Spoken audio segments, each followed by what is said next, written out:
தந்தை மகன் ஒருவரை ஒருவர் அறிந்து கொள்ளாமலே ஒருவர் மீது ஒருவர் பாசம் வைத்திருப்பதாக பல காட்சிகள் அமைக்கப்பட்டிருக்கும்.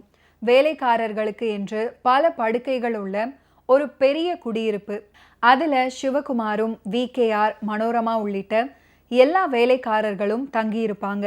படுக்கைக்கு மேலே தன்னுடைய தாயார் படத்தை மாட்டி வச்சிருப்பாரு சிவகுமார்.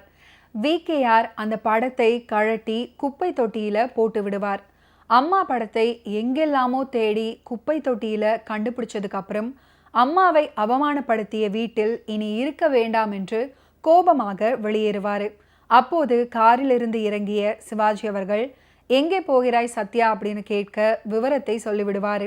நான் உன் அப்பா ஸ்தானத்திலிருந்து சொல்கிறேன், நீ உள்ளே போ, அவங்கள நான் கண்டிக்கிறேன் அப்படின்னு சொல்வார் சிவாஜி. சமாதானமாகி வீட்டுக்குள்ளே போவார். ஊருக்குள்ளே இருக்கும் குழந்தைகளையெல்லாம் வரவழைத்து பிறந்தநாள் கொண்டாடுவாங்க சவுகார். நமக்குன்னு ஒரு குழந்தை இருந்தால் எவ்வளவு சந்தோஷமாக இருக்கும் அப்படின்னு சிவாஜியிடம் கூறும்போது சத்யன் அவர்கள் பின்னால் வேலை செய்து கொண்டிருப்பதாக காட்டுவாங்க. ஆஃபீஸுக்கு சவுகார் அனுப்பும் சாப்பாட்டில் உப்பு சப்பு இல்லாமல் இருப்பதை சத்யனிடம் ஒரு நாள் சிவாஜி அவர்கள் சொல்லுவார்.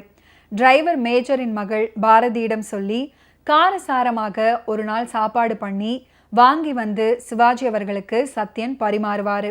இதை வந்து பார்த்த சவுகார், கண்டவங்க செஞ்சு தர சாப்பாடு தான் உங்களுக்கு பிடிக்குதா அப்படின்னு கோபித்து சொல்வாங்க. வெள்ளிக்கிண்ணம் தான் தங்க கைகளில் வைர சிலை தான் எந்தன் பக்கத்தில் அப்படின்னு பாடியபடி படகில் வருவது போல் சிவாஜி கணேசன், வாணிஸ்ரீ நடிச்சிருந்தாங்க. நடிகர் திலகம் சிவாஜி கணேசன் அவர்களுடைய 125வது படம் AVM நிறுவனத்தால் தயாரிக்கப்பட வேண்டும் அப்படின்ற விருப்பத்தை தெரிவிச்சிருந்தாரு திரு AV மெய்யப்பன் அவர்கள்.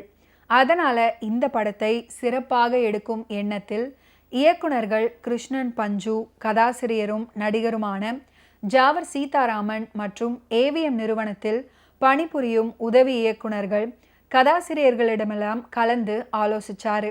சிவாஜி நடிப்பதற்கு ஏற்ற கதை குறித்த விவாதத்தில் இருந்தார் AVM செட்டியார் அவர்கள். AVM சகோதரர்களும் உடன் இருந்தாங்க. அப்போது செட்டியாரின் நெருங்கிய நண்பரான கல்கத்தாவை சேர்ந்த VAP ஐயர் வந்திருப்பதாக கூறினார். அவரையும் இந்த விவாதத்தில் கலந்து கொள்ள செய்தார். கதை விவாதத்தில் பங்கேற்றவர், உத்தர் புருஷ் அப்படின்னு வங்க மொழியில் ஒரு படம் வெளியாகி வெற்றிகரமாக ஓடிட்டுருக்கு, வேண்டுமானால் அந்த படத்தின் பிரதியை வரவழைக்கிறேன் பாருங்கள் அப்படின்னு சொன்னார். உடனே அதற்கான ஏற்பாட்டை செய்ய கூறவே மறுநாளே விமானத்தில் சென்னைக்கு வந்து சேர்ந்தது அந்த படச்சுருள். AVM உடைய AC தியேட்டரில் படம் ஓடிக்கொண்டிருக்கும் போது வங்கமொழி வசனங்களை மொழிபெயர்த்து மெய்யப்ப செட்டியாரிடம் சொன்னார் VAP ஐயர். அதன் கதை அங்கிருந்த அனைவருக்குமே பிடிச்சிருந்தது. சிவாஜி நடிப்பதற்கு ஏற்ற கதை தான், ஆனால் இதை அப்படியே நாம் எடுக்க முடியாது, தமிழ் கலாச்சாரத்திற்கு ஏற்ற வகையில் மாற்றி படமாக்கலாம் அப்படின்னு சொல்லியிருக்காங்க அவங்க. அந்த பொறுப்பை ஜாவர் சீதாராமன் ஏற்று இயக்குனர்கள் கிருஷ்ணன் பஞ்சுவின் ஆலோசனையோடு கதையை அருமையாக அமைச்சு கொடுத்தாங்க. MS விஸ்வநாதன் இசையமைக்க கேமராமேன் VN சுந்தரம் என முடிவானது. கதையை கேட்ட சிவாஜி அவர்கள் உடனே கால்ஷீட் கொடுத்தாரு.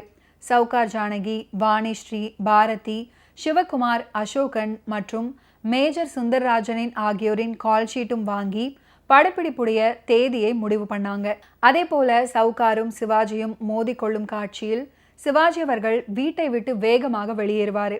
அப்போது சிவகுமார் ஓடிப்போய் அவருடைய 2 கால்களையும் இறுக்கி பிடித்து, அன்னைக்கு தகப்பன் ஸ்தானத்திலிருந்து சொல்கிறேன், உள்ள போ சத்யா அப்படின்னு சொன்னீங்க, இன்னைக்கு உங்கள் மகன் ஸ்தானத்திலிருந்து நான் சொல்கிறேன், உள்ள போங்க எஜமா அப்படின்னு கெஞ்சுவார். ரௌத்திரத்தின் உச்சத்தில் இருந்தவர் பகலவனை கண்ட பனி போல அப்படியே சாந்தமாகி வீட்டுக்குள்ளே போயிடுவார்.